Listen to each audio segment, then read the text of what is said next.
Welcome to Loremen, a podcast about local legends and obscure curiosities from days of yore. I'm James Shakeshaft. And I'm Alasdair Beckett-King. And Alasdair. We've got a deputy law person today. I'm very excited about that. It's the wonderful Amy Gledhill, and it's a really fun story about Old York, as I like to say. All right, very good. It's a real cracker of a story. It's got a beginning, a middle, and an end. Not to make every story we've done previously look like total rubbish, but this one's got structure. Yeah. Oh boy, it's got structure. It knocks them into a cocked hat. It really does. It's a fantastic story, and Amy is a fantastic guest. Enjoy!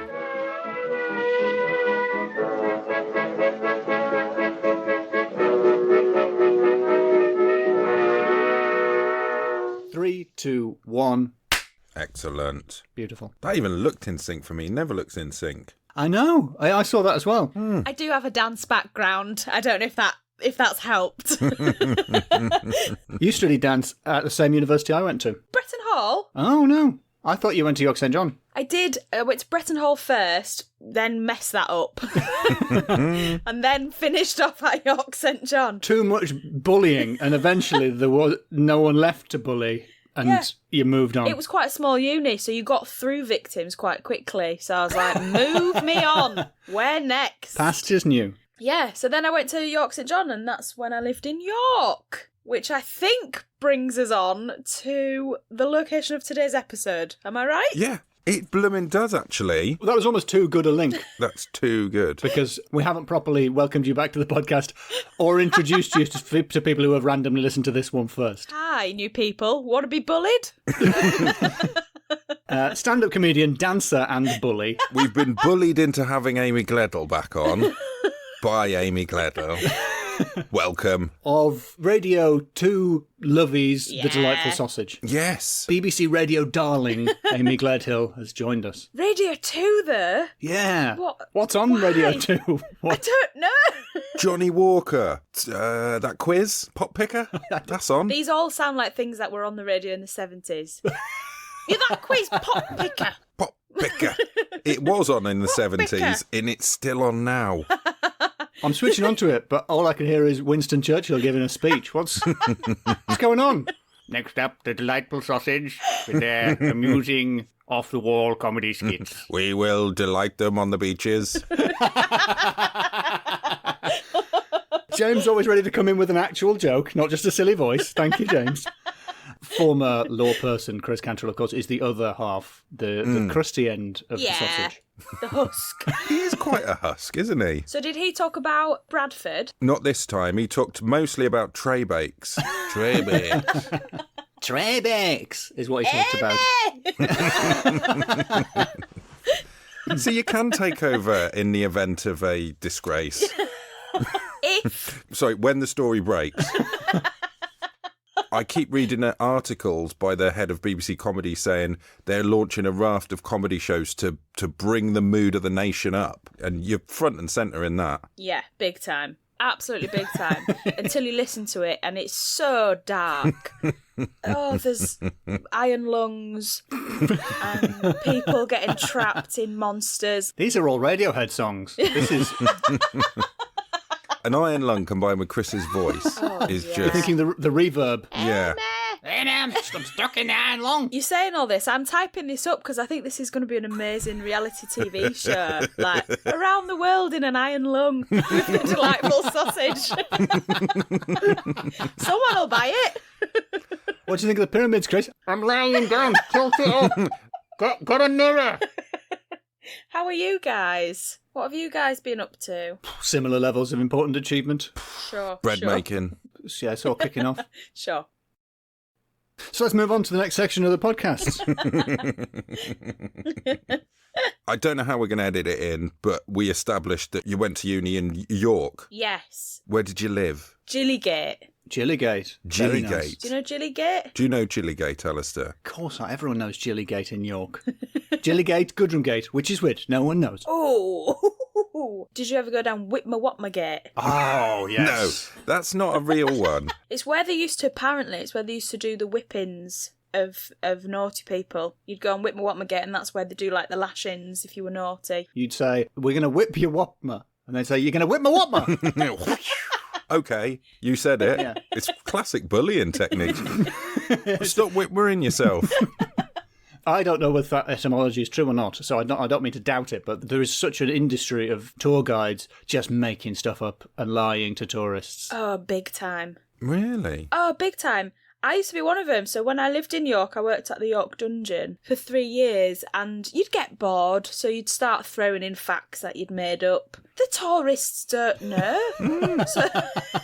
So, or if you was doing your script and you forgot dates or names, or you'd just make it up. It was like improv. It was great. I don't know if you've ever been, but it's like the London Dungeon, but it's quite scary. So when you first start, each actor's on a position, and there was a lot of times when you'd just be sat on your own for like long periods of time in winter when there was no tourists. You'd be sat in the dark, surrounded by horror, people being like skinned alive or tortured, and there's a soundtrack on of screaming, and you just sit there patiently waiting, and then at the end of the day, you know, you've listened to horror sounds in the dark for 8 hours straight, and then at the end of the day you just have to leave work and walk home like normal, and you feel absolutely bonkers. And also they put these smell pots in to make each Actors, please, call them actors. Show a bit of respect. These are trained actors. They put these 21-year-old smell pots in. God. But they make each area smell as authentic as possible. So if you're working in plague all day, the smell would stick to your skin and your hair, and then you'd have all this fake blood on you, and then so you'd leave work and you'd have cleaned your face a bit, but it was difficult to get off, so you'd leave stinking of the plague, and you'd have bits of like crusty blood in your hair. If you get in a bus, you'd definitely get 2 seats to yourself, which was a real positive. It sounds awful. It sounds like watching a Samuel Beckett play every day for 8 hours. Yeah, and you stink. Yeah. I think York is fascinating. I think York's my favourite place. The place we're on about today in our tales is just down the end of Gillygate. Gillygate, yeah. I think it's from Giles. I think it's from St Giles. Down the, I think, south-westish end of that is St Leonard's Place. Yeah.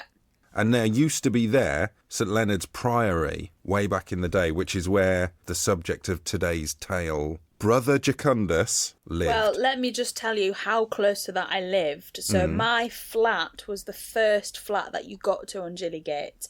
So I was basically on this hallowed ground of which you speak. Wowzers. And I had a little balcony which overlooked, a Sainsbury's car park, but then straight to the York Minster and over what was the Abbey and the Botanical Gardens. So where all this was set, my little flat was there. And my mum lent me a book, and my mum's choice of literature is, let's be honest, it's pap.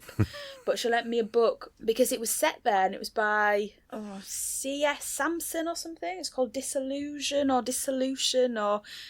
I don't know, but I read it, and it was all kind of based on actual events, and it was all based around the Abbey and St Leonard's, and it was so amazing to read something while you're sat and you're like, oh my God, they're talking about this brutal murder, and it was right here.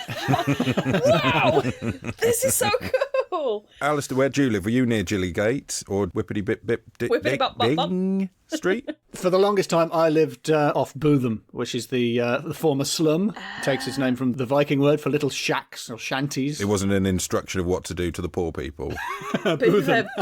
Bootham. What a theatrical way of dealing with poverty. Just a slow hand clap until poor people book their ideas up. Well, this chap, Brother Jacundus, if time wasn't a thing, he would have been knocking around both of your neighbourhoods, because he was a monk at St Leonard's Priory. Fun fact about St Leonard, he's the patron saint of political prisoners, normal standard prisoners, women in labour and horses. The 4 types of prisoner, yeah. The 4 main prisoners. And his full title is St Leonard's of Knoblack. That is true. That's it's not a place. True. It's not just a condition, it's a place.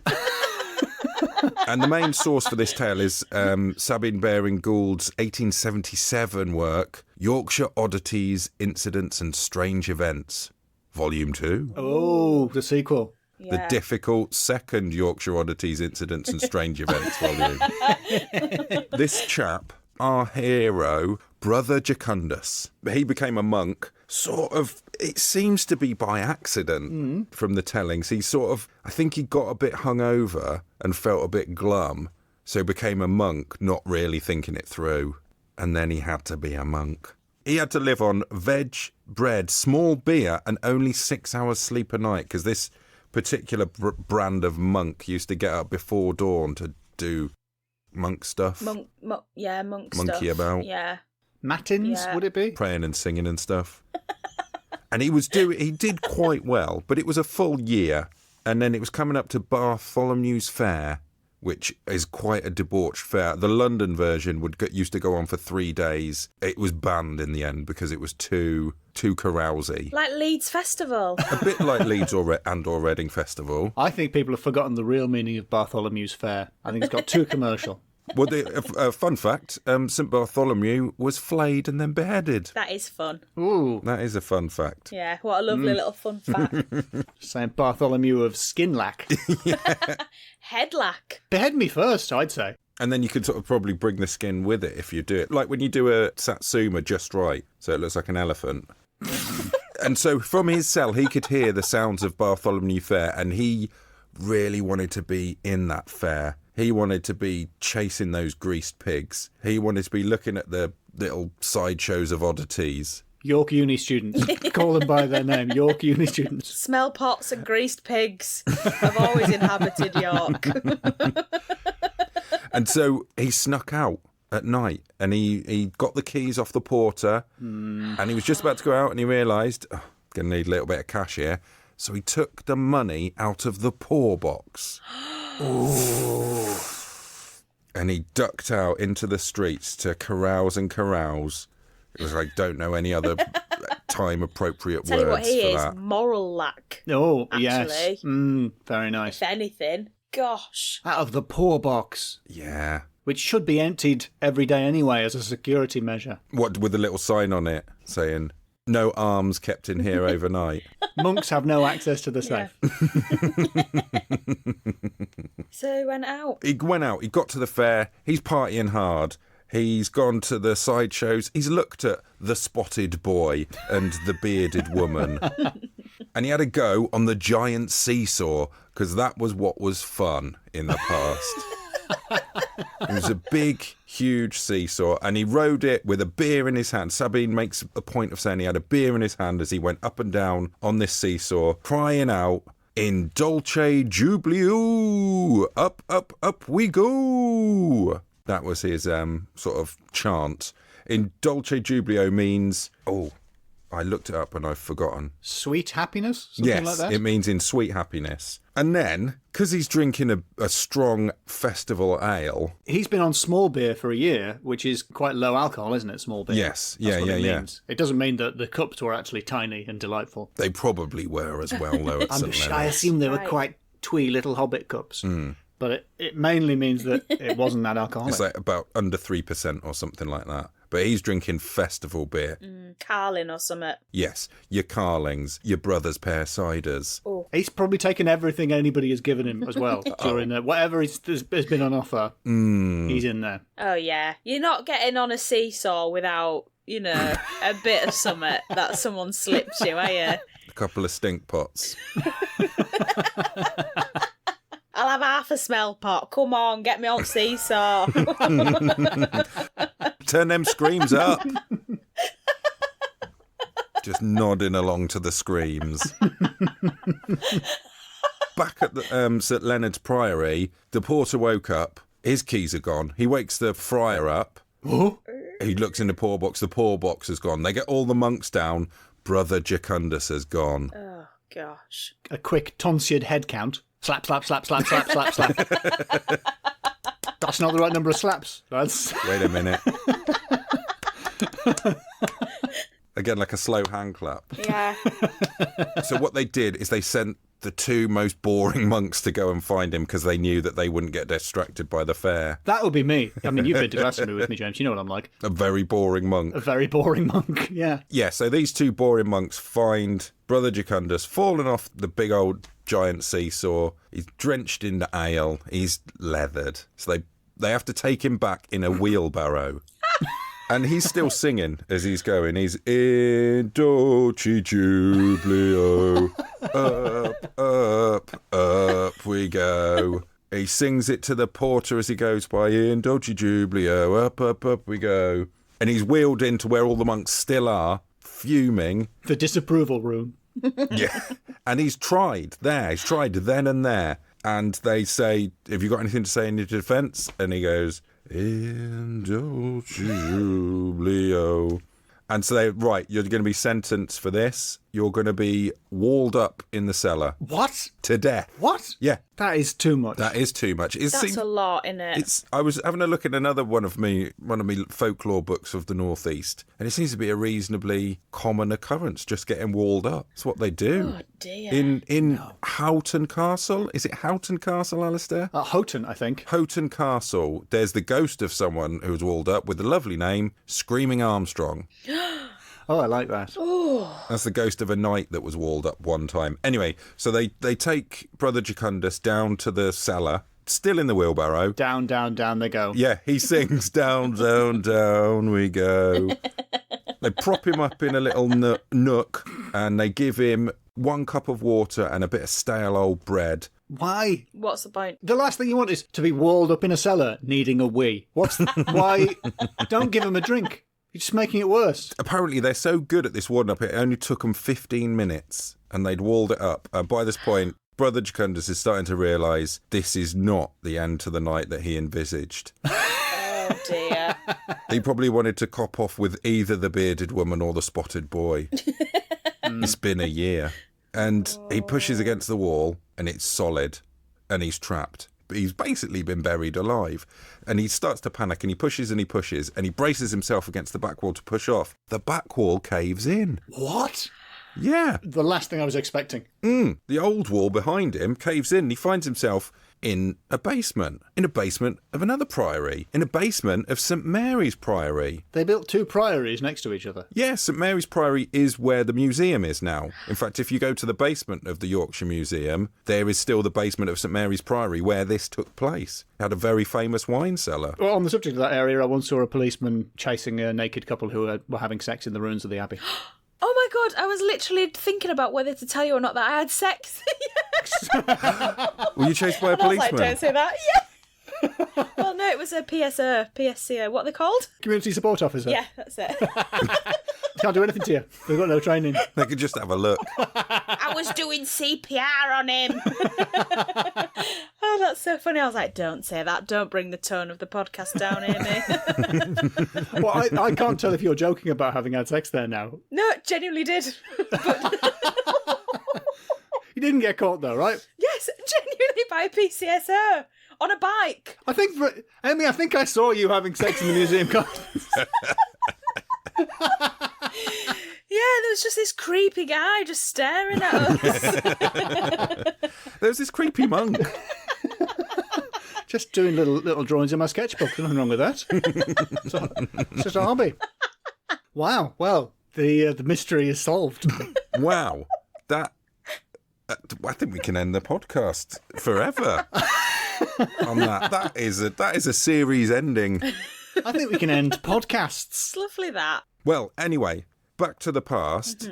A scant 10 feet neath your tryst and your viewing of the tryst in the past, Brother Jacundus finds himself in the basement of St Mary's Priory. And what he does best, he pretends to be a monk. And he just slips in, pops his hood up, just sort of blends in with the monks. No one says anything because they've taken a vow of silence. And apparently they can only speak 1 day a year on Easter Sunday. Oh, God. And they say that everyone speaks, but no one listened.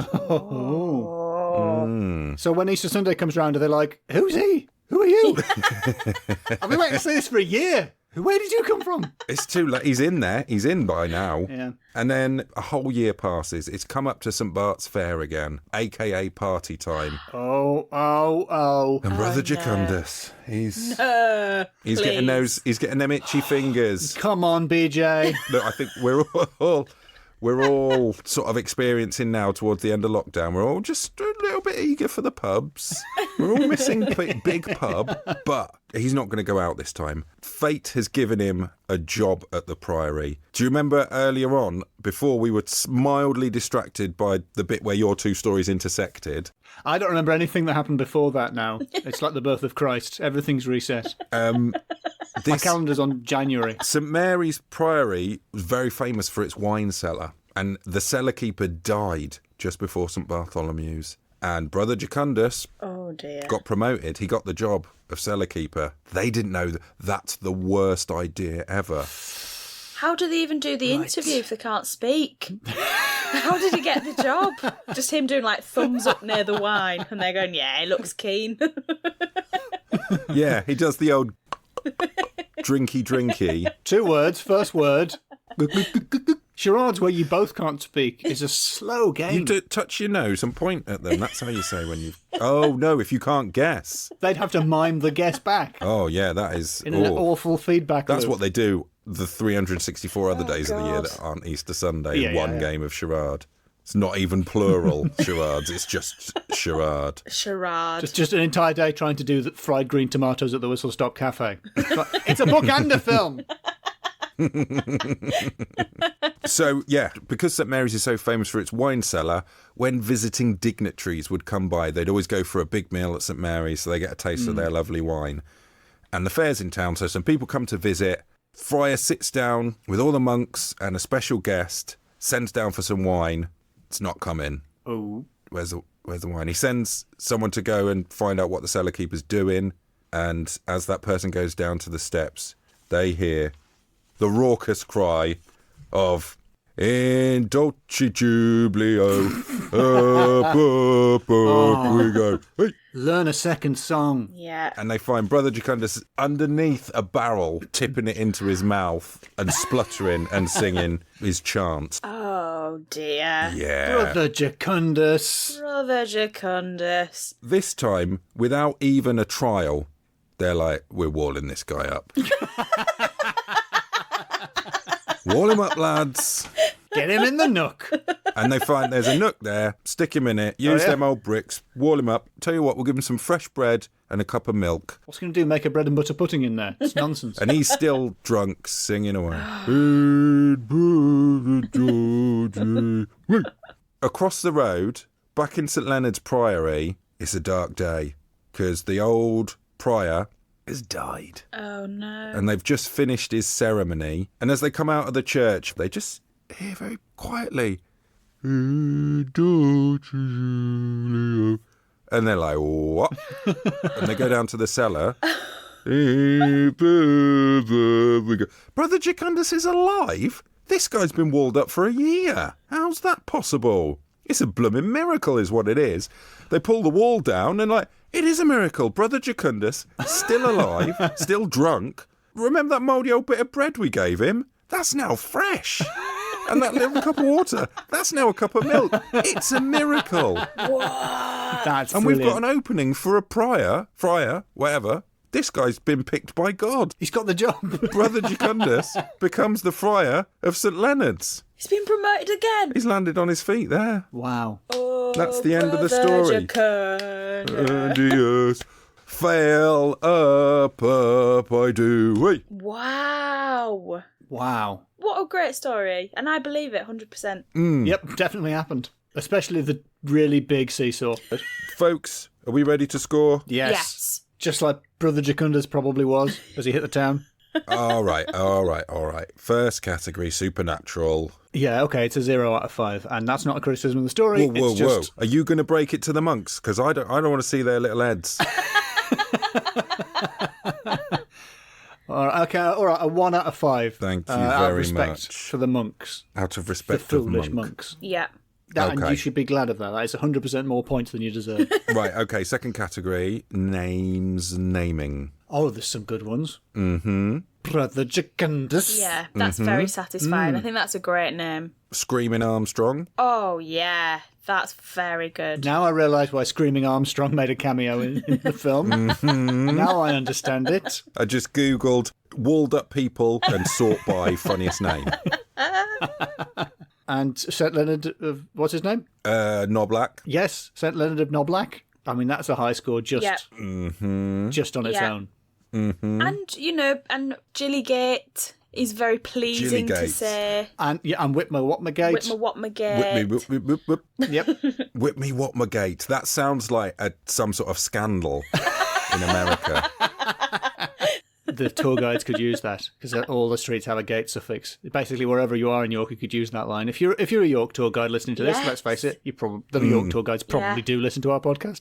You can use that. Well, no, as long as I'm not there, because I'll be saying it if I'm there. That'll be my one joke of the day. Getting off the train station, it's about a 30-minute walk from the train station to Whitmer Watmergate. Just Come on, family. and then just leaning next to the sign, waiting for someone to come by. It's a bit like it's like an American Scandal. Talking too loudly to someone who can't read what it says. Have you heard of Watergate? It's like the name of an American Scandal. Have you heard of have you heard of Watergate? You speak English? Google it. Yeah, I use my phone. Right. Do you know what that is? Do you understand it? Guten Abend, Right. wo ist York Minster, bitte? Mate, I'm trying to do a bit. He can't read. He can't read it. All right, kid, go back to your school party. So yeah, that'll be me in York. So if I'm doing that, don't you also do the joke, tour guide? Basically, is what I want to Yeah, say. obviously. Well, I'm going to find out when James is planned to go to York, and I'm going to stand like across the road on like Fishergate and be like, just saying it louder. You know, Watergate? Yeah. Well, this is like Fishergate. Imagine that. What's that scandal? Bit fishy? It's got to be 5 out of 5 for names because everything in York has a hilarious and ridiculous name. And we haven't even done the history of Grape Lane, which I don't think we can do on the podcast because it's too rude, but Google it. Oh. Mm-hmm. Well, it's 5 out of 5 from me for that. Next category, absolute lad, Oh, he was, wasn't brother He Jacundus. smashed that. he? I believe the technical term is leg end. It's Ledgegate. Ledgegate. Also, let's not forget he was on a seesaw. Some other leg end is on the other end of that seesaw. Definitely. That's a bonus leg end. And who's the most absolute a lad if not Jesus? Number Yeah. 1 boy, BOI. Yeah. Absolute lad. Top marks. It's got to be. It's got to be. I've come under some criticism for marking too generously. That's my concern. You would not be criticised for marking brother Jacundus to be a 100% absolute lad. You're right. The category is absolute lad, isn't it? Yeah. He's not a partial lad. No. He's all in. He is an absolute lad. So it's all or nothing, isn't it? Yeah. There aren't degrees of lad. There's absolute lad, and then there's an absence of lad. Lad lack. It's 5 out of 5. I have no choice in the matter. That brings me to the final category. Bit much. Yeah. He sounds a bit much, this Jacundus. Mm-hmm. He's robbing from the poor. Because everyone's got one of those friends who gets too drunk and then... Who's an absolute lad. Absolute mess. Yeah. Yeah. And then you have to wall up in a cellar. Twice in 12 months. I mean, the worst we used to do was just play Buckaroo, but on a person Yeah. who's passed out at a party. You just put objects on them until they wake up. Some drawing. That's better because it sort of teaches them a lesson, Yeah. but without threatening their life. Yeah, you don't wall them up instantly. If they've got too drunk and they've been sick on your carpet multiple times, that's when I'm like, get me the brick and mortar. We're going to wall them up. Get him in the nook. Get him in the nook. Nook, nook, nook. You're not using that nook, are you? And Brother Jacundus did drink a bit much. drank a bit like, much. Yeah. We all enjoy letting our hair down. Everyone enjoys a party. Yeah. I'm excluding me from the category of everyone here. But most people enjoy these things. I would also say a bit much that when he found himself in the basement of the other priory, you'd be like, oh, pop my hood up, try and sneak out. Yeah. But he didn't. He stayed there for a year. Imagine a whole year. Like, that's a bit much. Yes. Do you know what I mean? Mm-hmm. Living a lie Yeah. for a year. His response to Like, his wow. hangover in the first place was to become a monk. That's a bit much. Yeah, yeah. It's a series of overreactions, isn't it? Bit much. Just watch a couple episodes of Catfish the TV series and have a little cry. Well, I think this is a 4 out of 5, but I'm going to give it a 5 out of 5 because it's a bit much. So what's the final score? We've never bothered. That's it. So just sort of peters out, really. Yeah, no, we normally just fade the music in. Yeah. But sometimes when we've got a guest, we invite them to plug their stuff. Yes. And I should say here that you have a new podcast coming, and one of the producers of that podcast, friend of the show, Chris Cantrill, got in touch with me to say, make sure Amy takes it seriously. And did he really? When Chris Cantrill is saying, make sure she takes it seriously, oh my you know goodness. that you're going to have to do an impression you of know him. that there's a problem. Do you know what it is? It's because whenever I'm trying to plug the delightful sausage, because it's such a stupid name, and what we do is so gross. The delightful sausage, it's, oh my gosh. So every time I plug something, I do have to go, oh, well, it's rubbish and it's daft. Oh, God, don't listen. Don't look at it. Don't look at me. So I guess I understand where it's coming from. But the podcast isn't the delightful sausage. So the podcast is called A Lovely Time. Oh, that sounds like a lovely time. It does sound like a lovely time. That's the point of it. It's so exciting. It's so nice.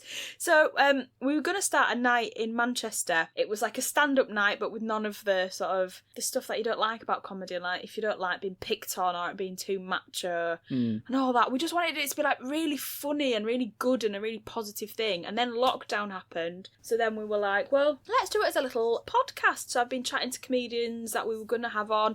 Yeah, we've just been chatting about what makes a perfect day, and because it's comedians, it's gone from being like a really twee thing to being like scraping out the dark depths of their imaginations, and some of them have gone so strange. We talked to Jordan Brooks, and there was a bit where he was flinging burgers into the sea, and like Phil Ellis, I think he went to Vietnam during the war, and it's like it's been very funny and it's been a lovely time. Oh. It really has. And yeah, so that starts on March the 8th. A St. Bartholomew's Day of a podcast. It's like being on a big seesaw. It's like being on a big seesaw with some hard liquor in a tankard. It's like you've just given up being a monk. Yes, exactly. Oh, thank you very much, Amy Gledhill. Thank you. Cheers, Amy. We don't need to say where you get a podcast, do you? Everyone knows. No. The internet. It's the internet. Internet. It's not just a guy on the street with a trench coat with podcasts. Just say podcast as you go past. Podcast? No podcast? Audiobook? And then he's like, have you heard of Watergate? Oh, not him again. He's trying to do his bit. Run! Come back. Get on this train to York with me now. I'm going to do a pun in 2.5 hours. We're going to go through Gateshead, but that's not going to work. Wait. Where did you start? You would have started Edinburgh for that journey to be I plausible. don't know where Gateshead is. You know. Oh, just knock some things over there. Bit of poltergeist activity there. That's Chris sending his energy towards me, being like, do it better. Take it seriously, Amy. Take it seriously, Amy.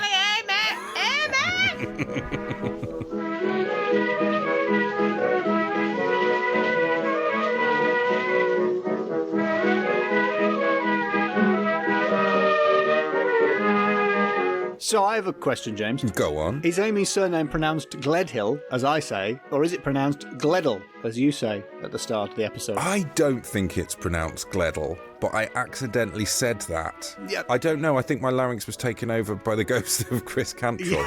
Gledhill? Eric Gledhill? So you've been listening to Loremen with me, Alasdair Beckett-King. And me, James Shakeshaft. And Amy Gledhill. And if you want to hear more from the Gledster, a little bonus will be appearing on the Patreon. Yes. That's patreon.com/LoremenPod. It's very funny.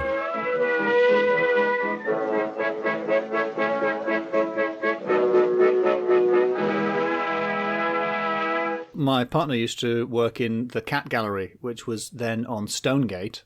So the Cat Gallery, if you don't know, is a shop that sells only cat-themed products. Purely cat-themed mementos. And a New Zealander ran in wearing, probably some sensible outdoor wear. You know what New Zealanders are like. And flip-flops. Ran in and said, have you got any turtles? And she said, no, it's the cat gallery, so everything here is cat-themed. And she said, what? Not at all? She couldn't believe they didn't have any turtle-based paintings or toys in the cat gallery. Like, you'll have one? I expect a few, just a little turtle shelf. Oh my god. Oh, not one turtle though. That is kind of a shame, really. There's a shop in York called Duttons for Buttons, and they just sell buttons. 2 people called Dutton.